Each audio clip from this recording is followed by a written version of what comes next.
Sahana Vavatu Sahanau Bhunaktu Sahaviryankaravavahai Tejasvinavadhitamastu ma Vishavahai. Om Shanti Shanti Shanti. Vasudevasutam Devam Kamsachanuramardanam Devaki Paramanandam Krishnam Vande Jagadgurum Samasta Janakalyane Niratam Karunamayam Namami Chinmayam Devam Sadgurum Brahmavidvaram. So what we've seen is that starting from the 7th chapter, Bhagwan Krishna has changed the track. He's going to talk about himself, and that is about God. And so after, he said he was going to go give both the knowledge as well as Vijnanam, Jnanam and Vijnanam, by knowing which one could actually come to understand the true self. Who's this God? That God is in me as well. Not only that, I am that essence, and it's the same essence everywhere. So he said he promised that, and after he was concluding, when he was concluding, he introduced a few terms. Arjuna was a little confused. He had never heard about this before, and so he asked questions, which is the 8th chapter, Akshara Brahma Yoga. And in the 8th chapter, Bhagwan Krishna actually answers those questions, clarifying those terms. So it's like 8th chapter is a slight digression from the main topic. And not only that, question about what happens when a person dies, in the sense, what happens to the soul, was also Arjuna's question. And Bhagwan Krishna addressed that as well, saying that yes, you do meritorious acts, you might go to heaven, you might even go to Brahma Loka, the Loka of the Creator himself. And in Brahmaloka, you might have a chance to come to know me, but why do you want to go through all those right now? Bhagwan Krishna says, turn towards me, okay? And, you meditate upon me. You keep me as your supreme goal, and you will attain me. So no need to worry about going to Brahmaloka, stay there for I don't know how many years, and then come back again to start the cycle. So that was what Bhagwan Krishna had said in the 8th chapter. And now we begin the 9th chapter as though continuing from the 7th chapter. Okay, that 8th chapter in the middle was a slight digression. Now, as though continuing from that, Bhagwan is going to talk about, Jnanam and Vijnanam once again. Knowledge, and the knowledge which can transform us if we internalize it. Okay. So this is what it means to transform ourselves with this knowledge. This is what Swami Vivekananda said. Each one is potentially divine, and the goal is to manifest this divinity. However, the method you choose might be different. Doesn't matter. It might be Karma Yoga, it might be Bhakti Yoga, it might be Raja Yoga, or Jnana Yoga, or a combination of all those. And right here, why don't you be free? And this is all of religion. This is what religion is about. So other things, if they say this is what you have to do and this is otherwise you don't get here, those are all, he says, secondary details. Keep that in mind, because that's what Lord Krishna is also trying to tell us in this Bhagavad Gita. So we get more clarification as to who this God is. Where can I appreciate this God? Okay. And if I do have to get to this God, how do I worship? Because, starting from now, from the 7th chapter up to the 12th, the emphasis will be a lot on Bhakti Yoga, actually. So how do I worship this Lord? And this Lord, if he's already in me, is it attaining God? Or is it just uncovering that Lord who's already in me and everywhere? So that also will be clarified for us. And a nice question comes, who are eligible to worship God? Because for Jnana Marga, if you remember, we have to have certain qualifications. We have to have that what is called a sadhana chatushtaya, meaning our mind has to be made very quiet in order to absorb all this intellectual, inquiry that we have to do. And finally, so who qualifies for bhakti? And in this, there'll be a controversial topic for us Devis, which I really would like to clarify, not in this session because I don't think we can cover all of that. But please, in the next session, I will address it so that we who are studying the Gita, are able to interpret this properly, understand it properly, and are able to convey this to other people properly. It's very important because otherwise, if we who are studying the Gita have, misinformation or wrongly interpret things, then when we pass on this information to others, we'll also be not very clear, and that's not good. So I'll definitely clarify that in the next session. And we'll also talk about what is this surrender, surrender, surrender that we hear so often, because we are all feeling like we are in charge of our lives. And it's so hard to say, I want to let go and let somebody else take over, who might, at this point, might not have had any clear connection as well. So we'll see about all these topics. So now begins a beautiful chapter, this ninth chapter called the Raja Vidya, Raja Guhya Yoga. And you see what a genius this teacher is. Because if I tell you, I'll say, hey, I'm going to tell you something. You'll say, oh, yeah, Shashi, what is it? Then I tell you it's a secret. You sit up in your chair because you really want to know what that is. Not many people know about it, right? So you sit up. And then I add, it's a royal secret and it's a royal knowledge, a special science. You are all attention, because the word royal always has some appeal because it indicates the highest of standards. Yes, there might be no more kings and queens, but that word royal has a very special, attraction for us. And so, Bhagwan Krishna, are you hearing an echo, all of you, or am I just hearing it? Okay, thank you. So anyway, so he starts grabbing the attention of Arjuna in this manner, and in fact, all our attention. He says, I'm going to tell you the greatest of secret, Arjuna, and now Arjuna is all ears. Okay, so please, somebody repeat after me. Shri Bhagavan Uvacha श्रीभगवानुवाच Idam tute guhyatamam इदं तु ते गुह्यतमम् pravakshyamyanasuyave प्रवक्ष्याम्यनसूनवे सूयवे sorry jnanam vijnanasahitam ज्ञानं विज्ञानसहितम् यज्ञात्वा मोक्ष्यसे शुभात् यज्ञात्वा मोक्षसे शुभात् राजविद्या राजगुह्यम्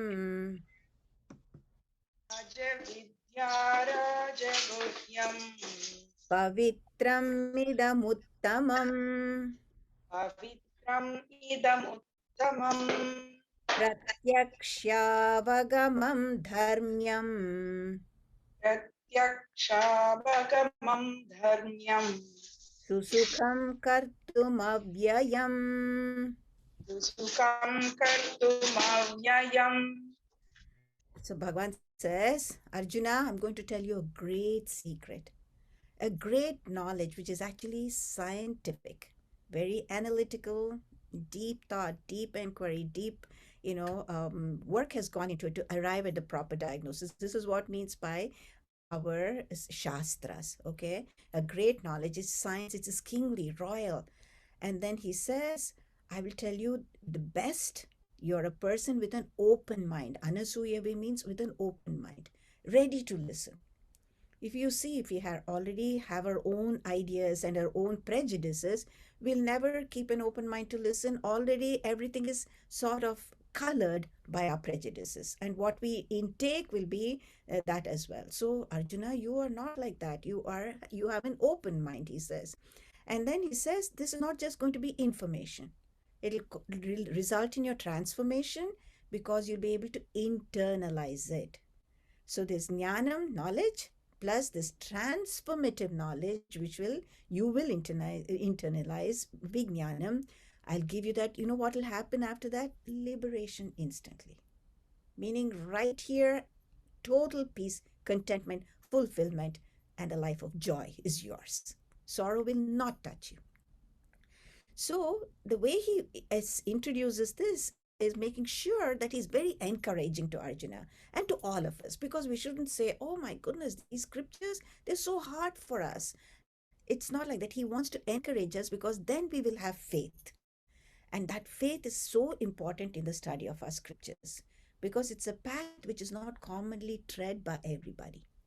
And we also have to remember, faith is not blind belief. Faith is backed by understanding.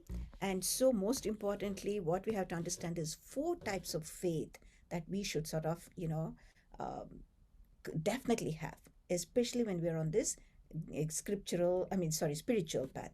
One is in our scriptures, of course, faith in scriptures. Second is that goal that we are seeking, which is, you want to call it God, you want to call it Atman, you can't want to call it truth, doesn't matter. The truth, you want to have faith in that. And the teacher who's teaching, also we should have faith in that teacher. And most importantly, faith in ourselves, that I can get it. I can get it. That feeling should be in us. Now, again, Swami Vivekananda has all these beautiful quotes, which always, captures my attention. He says, who's an atheist, right? When we say atheist, you say, oh, that person who does not believe in God, we say. But he says, no, atheist is a person who does not believe in himself. Because you see, the reasoning for this is, if you and I say God is everywhere, and everybody says that God is everywhere, when you say, I don't believe in God, it's as though you are not believing in yourself. And the truth is everywhere. This pure consciousness, which is giving us all life, is everywhere, definitely is in us, right? So he says, understanding of God should be right. Before we say I'm an atheist, we should clearly know who is God. Only then we can either call ourselves atheist or theist, okay? Anyway, so he says that, and then he says, I'll give you this glorious knowledge. You can internalize it. And he says it's the greatest of secrets, because it's about Lord's nature. Secret in the sense, how many people want this? Huh? Most people are busy leading their lives as they are doing, so they might not be interested. So that's why it seems as though secretive. But that'll give us permanent and eternal happiness. He says it's also doubtless, and if we are ready, it's immediate. To know what is already in me, if I'm ready, it's instantaneous. I don't have to go anywhere. I don't have to travel. I don't have to open books. I don't have to go to universities. I don't have to go to Kashi, Mathura, nowhere. Already it's me. That's all I have to know. And then he says, this is always in accordance with universal dharma. My true nature, that which never changes, is always in accordance with that. And he says, knowing this, you will be in eternal joy always. And he says, it's very easy to assimilate. How encouraging is this, Bhagwan? Huh? So now, having said that, he speaks now in fourth and fifth shloka, which is actually almost the main teaching of this Bhagavad Gita. It sounds very confusing, but I'll tell you, it has such practical implications for all of us. Very beautiful. And if we keep reflecting on this, the more we reflect on this, it's going to bring us so much joy and peace, just reflecting on this. So let's listen to these two shlokas, which Bhagavan now talks in what seems to be in total riddles. Maya tatamidam sarvam.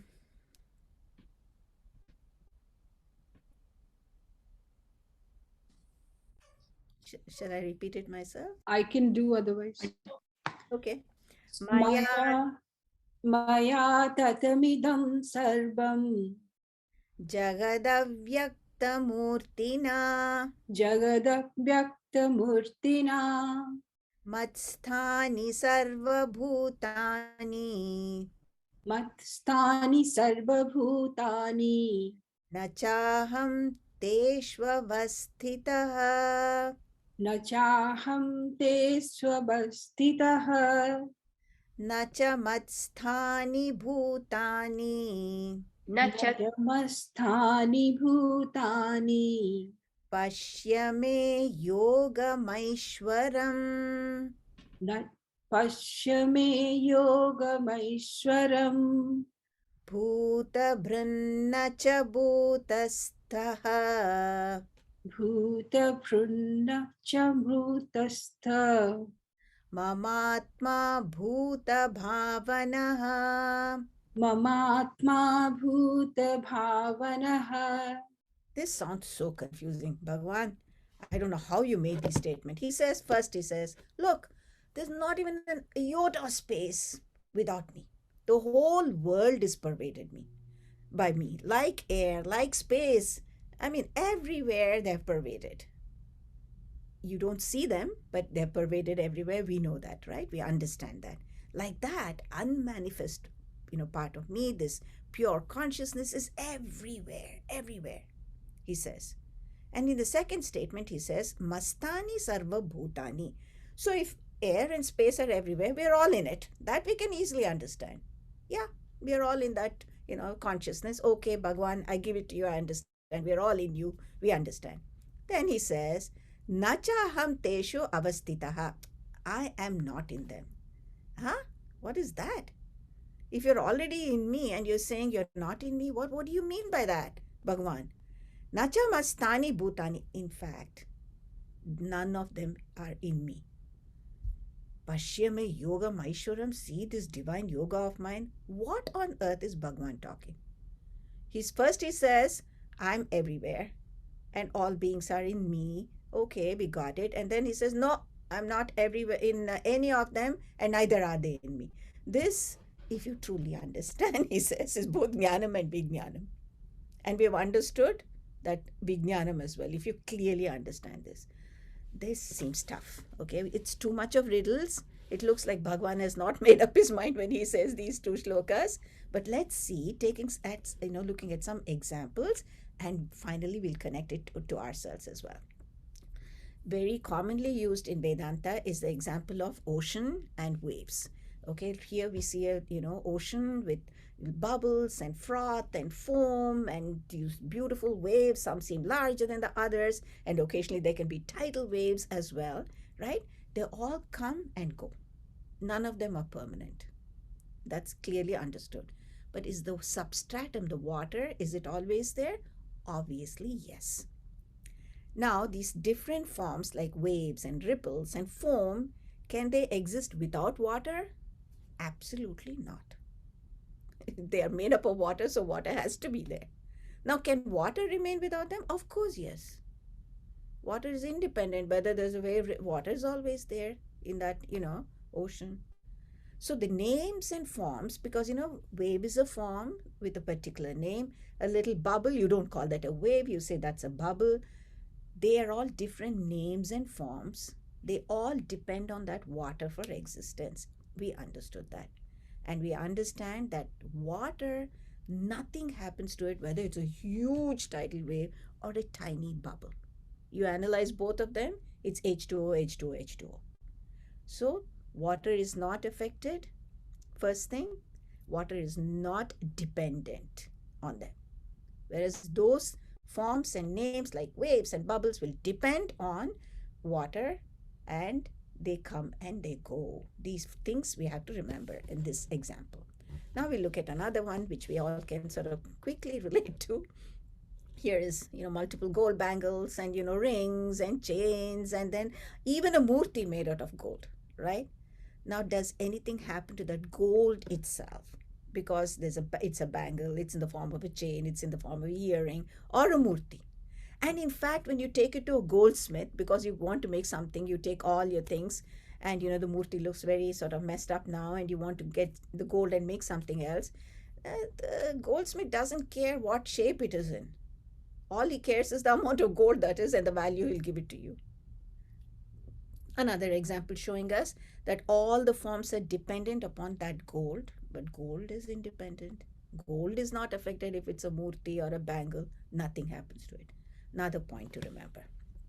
Now, the last point, which is very, we all experience, we go to sleep and we start dreaming. You know, maybe I ate too much that day, I couldn't sleep very well. Here I go in my dream to a market in a far off place. And it's a spice market. I can smell the cardamom, I can smell the cloves, I can smell the cinnamon, all these spices I can smell. And here I am bargaining with that shopkeeper because I want to buy a certain amount of each one of them. And as I'm standing there, I suddenly feel someone snatching something, and my pocketbook is stolen. Somebody comes and snatches my pocketbook and runs away in the crowd in that market. I'm screaming, and none of the people around me in this busy market is helping me. So, tossing and turning now, I wake up and I say, thank God it was a dream.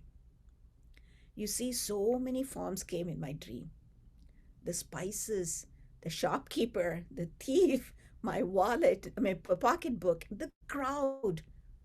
And in fact, even I had the experience of those spices, that argument with the shopkeeper, I had an experience. And then I also had, uh, also that wallet being stolen, even that was so real to me. So real to me. I gained these experiences, but we all know this was just a dream. Everything in my mind jumbled up. It would not have been this very, orderly anyway.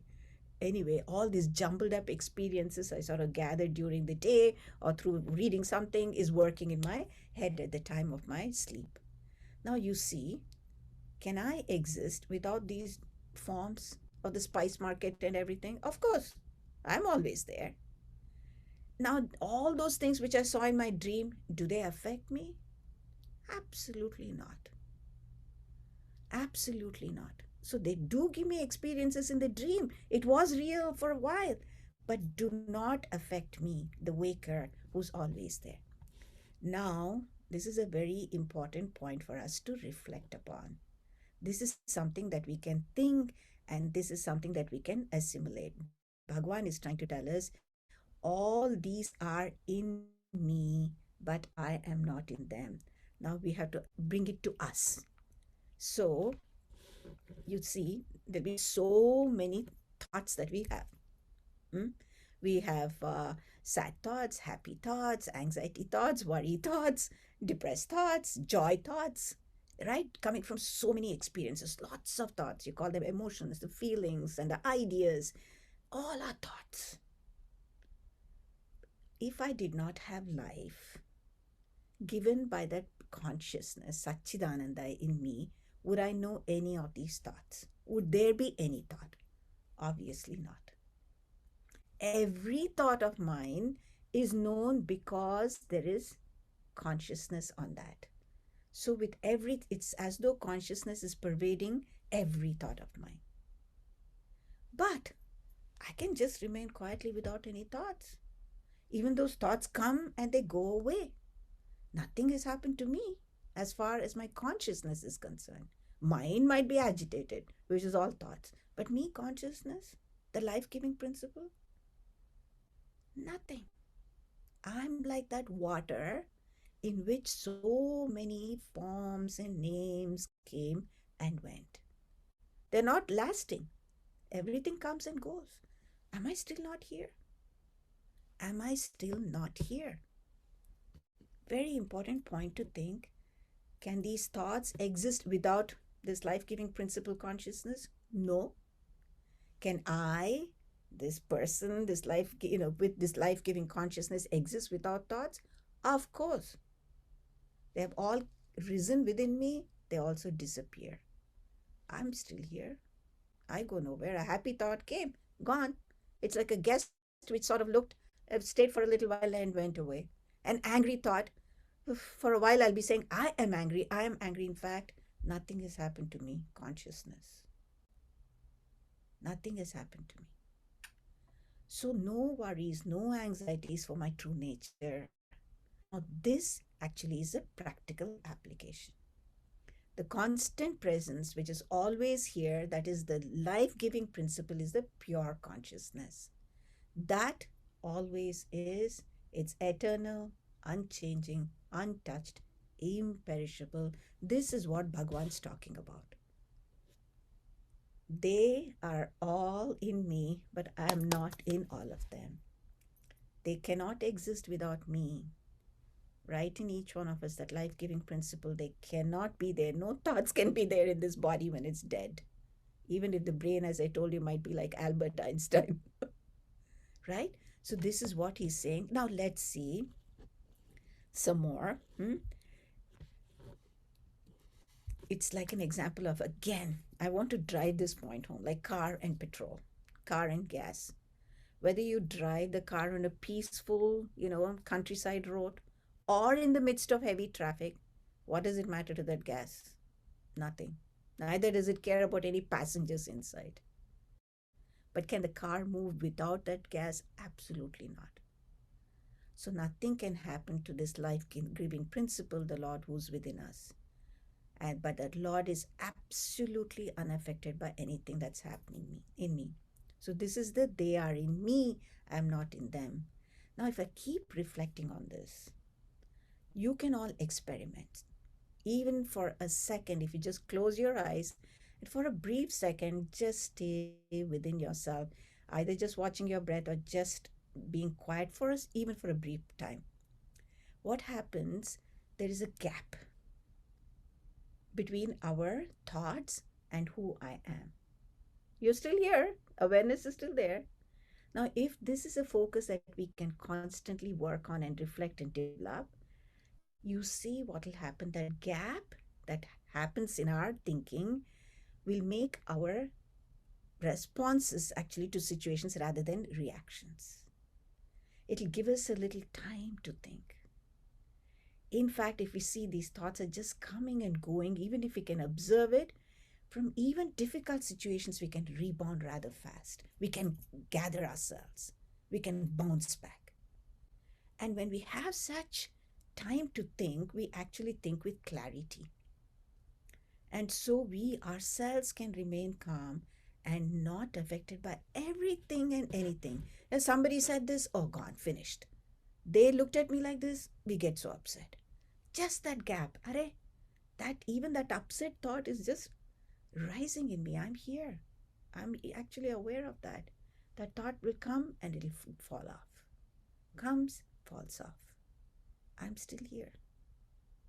This is a reflection we can do to practically bring this beautiful point of Bhagwan saying, they are not in me, they are in me and I'm not in them. Something that we can reflect and think about. It seems it's a practice that we can do, but Bhagwan is pointing out how we can use all these things, actually meaning getting closer to our true nature. This is what's going to happen with all this. Now, the question might be, sounds very good. Yes, I'll try to remain calm in this manner and develop that distance. But Bhagwan, how do I see you who's everywhere? You keep on saying that, but I still see tables and chairs and, computers and, screens and things like that. How do I see you everywhere? So not only he's given hint in the previous chapter, but he also gives hints in chapter 9, in this chapter as well as in chapter 10, where he'll say where we can appreciate Bhagwan's glory. I'm sorry, I have to do something. I forgot, and that's not good.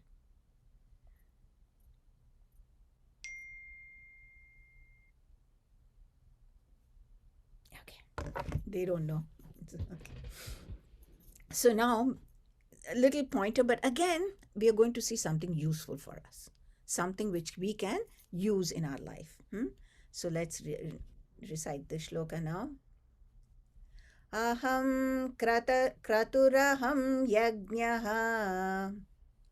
Aham kraturaha ham yajnaha Svadahamaushadam. Swadaham Aham aushadam. aham aushadam. Yeah. Mantro aham evajyam. Mantro aham evajyam. Aham agnir aham hutam. Aham agnir aham hutam. पिताहम् अस्य जगतः पिताहम् अस्य जगतः माता धाता पितामहः माता दाता पितामहः वेद्यं पवित्रम् ओङ्कार वेद्यं पवित्रम् ओंकार ऋक्सामयजुर्वेद एव च ऋक्सामयजुर्येव च ऋक्सामयजुर्वेद. Okay. So now Bhagwan wants us to sort of understand, please don't just look at me at murtis in the mandir, in your altar, or in temples and think I'm just that. He wants us to open our eyes and bring that Bhagwan out everywhere. Bring that vision of Bhagwan everywhere. So, in those days, of course, it was the Vedic rituals where they used a lot of ingredients. If you remember our Brahmarpanam, which we did in 4th chapter, it's sort of similar to that. He says, so many materials are used in that, and ghee and herbs and wooden sticks, and there's fire and there's ladles, and the person who's doing the yajna, as well as who he's worshipping or that person was worshipping, as well as the action. He says, in and through all that you see me, please. In and through I'm there. Appreciate the presence of Lord. Now, what on earth does he mean by this? What does Krishna mean by this? He's asking us to divinize our actions. And I'm going to take something very simple, like the cooking that we're all, everyday thing we have at home, right? We do it in some form or another. So let's look at that. So this practically what this means to see making every action divinized, and what it means to us when we sort of think about, this Bhagwan is everywhere. What happens to us even as we prepare that food? There's care. We will not waste food. We'll be so grateful that we have whatever we have that day that we are blessed with. And although we'll feel happy that we're able to cook for somebody else and share it with somebody else as well. So the more we do this within ourselves, there's a gratification. And that gratification prevents us from looking for gratification from outside. We're already content, we're already happy, feeling so good within ourselves. And within ourselves, we feel calm. Within ourselves, we feel peaceful. Just thinking in this manner. All this means we are moving closer and closer to that place of God-centeredness. That divinity which is already within us, that's where we are moving the more we bring this thought. So every action, whether it's, forget cooking, it can be at your workplace or in the service that you want to do for people. Everywhere, just feeling that, this Bhagwan is everywhere. What an opportunity. Even this simple act can become something which can bring me closer to that Bhagwan. What a feeling it'll bring to us. Even reflect on this, that'll be beautiful. Okay? And of course, he says, whether you see the nature of this protective, thing which comes in a parent, or the nurturing spirit of a parent, or that wonderful affection of a grandparent, which is all, very evident in life. All these are nothing but manifestations of Bhagwan's presence. When you bring all the sattvic qualities out of ourselves, we are actually moving closer and closer to Bhagwan. So he says, just watch all that. Right there. Bhagwan's glory is expressing. This is how we start appreciating Bhagwan's presence everywhere.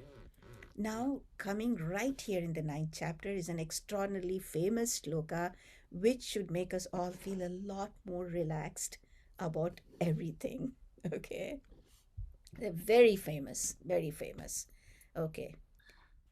Ananyaschintayanto mam Ananyaschintayanto mam ye janah paryupasate ye jana paryupasate tesham nityabhiyuktanam tesham nityabhiyuktanam yogakshemam vahamyaham. yogakshamam क्षेमं वहाम्यहम्. I take care of everything for you. Your yoga, your kshema, I will take care of. I'll carry that for you. You don't worry. You just turn towards me. You just turn towards me. I'm here, is what Bhagwan says. He says, Ananyas chintayanta mam ye janaha, those devotees who actually mam paryupasate, who worship me. How are they worshipping you? Ananya chintayantaha mam. That means thinking about Bhagwan alone and Bhagwan alone. Remembering Bhagwan all the time. Feeling that presence everywhere. Feeling gratified, feeling blessed that everything I've received is that Lord's gift to me. And worshipping that Lord for Lord's sake, not asking for anything. Already I've received so much Bhagwan. So that mind is single pointed. In such people, Tesham Nityabhiyuktanam, who is engaged in this way at all times, he says, Yoga Kshemam Vahamyaham. I carry the load of your yoga as well as Kshema. What is this yoga? What is this Kshema? So yoga is said, Apraptasya Praptam. What I don't have, I want to get. And then Praptasya Rakshanam is Kshema. What I have, don't have, I want. What I have, I want to protect. And think about it, this is life. This is life. All the years we struggle, we work hard because we want to acquire things, we want to acquire relationships, we want to acquire, certain experiences, every acquisitions, experiences, accomplishments, degrees, whatever you want to talk.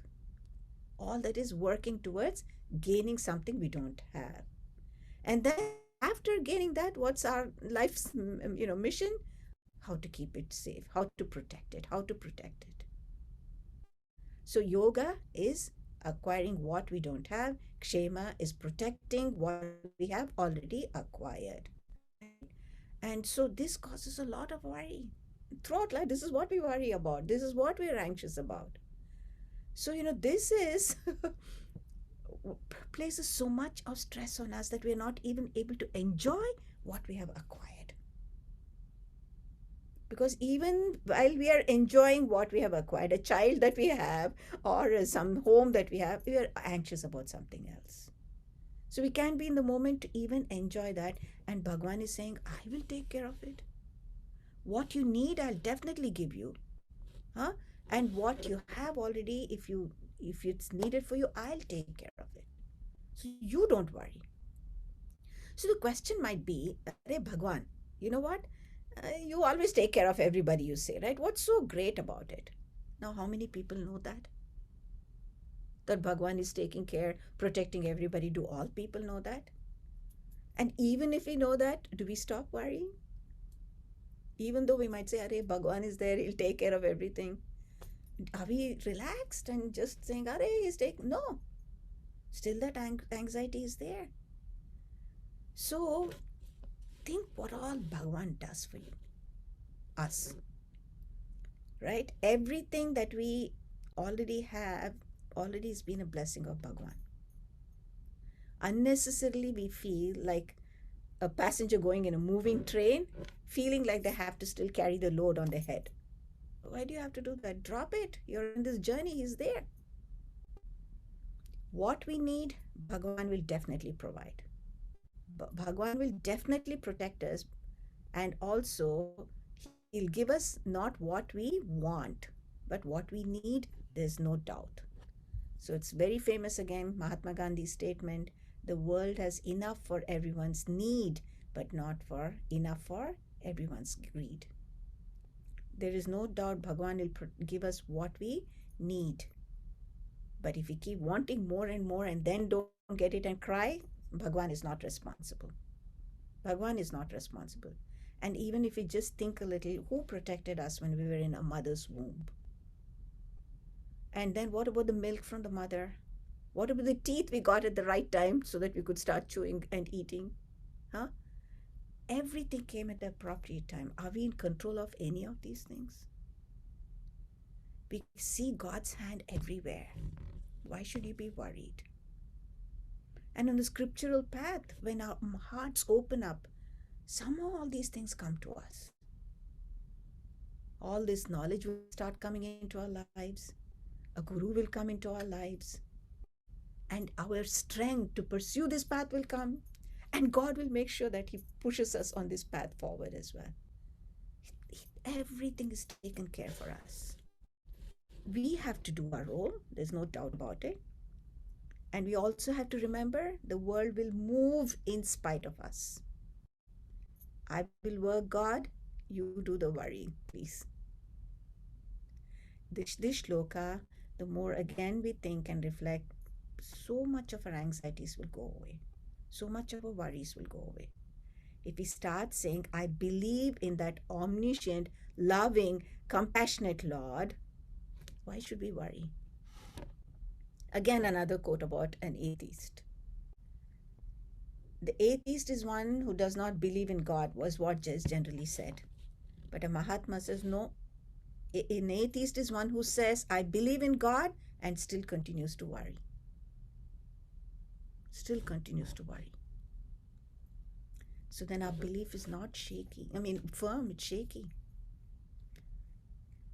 So look at life in retrospective measures and see if the Lord has provided for us. And beautiful quote again, I'm sure you all have heard of it. There's a footprints of the Lord in man, and Lord says, I'm always with you. How many times He's promising? And the man says, how come after some time there were initially two set of footprints, and then there is only one set of footprints? And Bhagwan says that, and the man remembers that was during the, my toughest times. Bhagwan says, yes, I was still there. Those footprints are mine. You needed to be carried at that time, and I did that for you. In our difficult times, in our toughest times, who gives us the strength is actually the Lord. As I've said many times, yes, wonderful family will be there, wonderful people, wonderful care, but the strength has to come from within, and that's the Lord alone. So this is what we have to keep thinking with this shloka too. Beautiful shlokas in this 9th chapter, just amazing, which are of practical importance to us. Practical importance. Now the question comes, Are Bhagwan, all this sounds so attractive. How do I worship you? How do I do this Bhakti Marga? I'm not very familiar. What should I do to worship you? So easy. Bhagwan says, another famous shloka from the 9th chapter now. Patram pushpam phalam toyam. Patram pushpam phalam toyam. Yo me bhaktya prayachati. Yo me bhaktya prayachati. Tadaham bhakyupahritam. Tadaham bhaktupahritam. Ashnami prayatatmanaha. Ashnami prayatatmanaha. Why do I have to do that worship of God, sitting at a place and worship? This is a way to cultivate our relationship with Bhagwan. Because right now we have no clue that Bhagwan is everywhere, no clue that Bhagwan is right within me or in that next person, right? So we look at a larger force, a larger, ideal where we can hold on. Just like we worship we stand in front of a flag and salute because it means so much more to me. Most of our murtis are symbolic. They stand for something. And those are what they stand for are qualities which I want to bring in full measure in my life. See, this is very important in Hindu thing that we have to clearly understand. Many of our murtis are symbolic. Of course, Rama and all, yes, they have stood for something. They were there, and we have heard about them. But our Lord with 6 arms and all those things are symbolic. Ganesha are symbolic, so that we connect to some quality in those, Lord, invoke that power which already is lying dormant in us. This is the Murti Puja. We have to be very clear when we stand in front of Bhagwan. This is what we are actually looking for. But anyway, right now we are praying to some higher ideal. How do we do that? Bhagwan says, your attitude is very important. Very attitude and our actions are important to build relationships. And I'll tell you, let's think about the days of our courting. Okay, if you had those initial days when it was all, beautiful cards with hearts on them and chocolates and red roses and movies and all those wonderful wonderful things which sort of made us get close to each other. But obviously that is not enough to build relationships. We know that.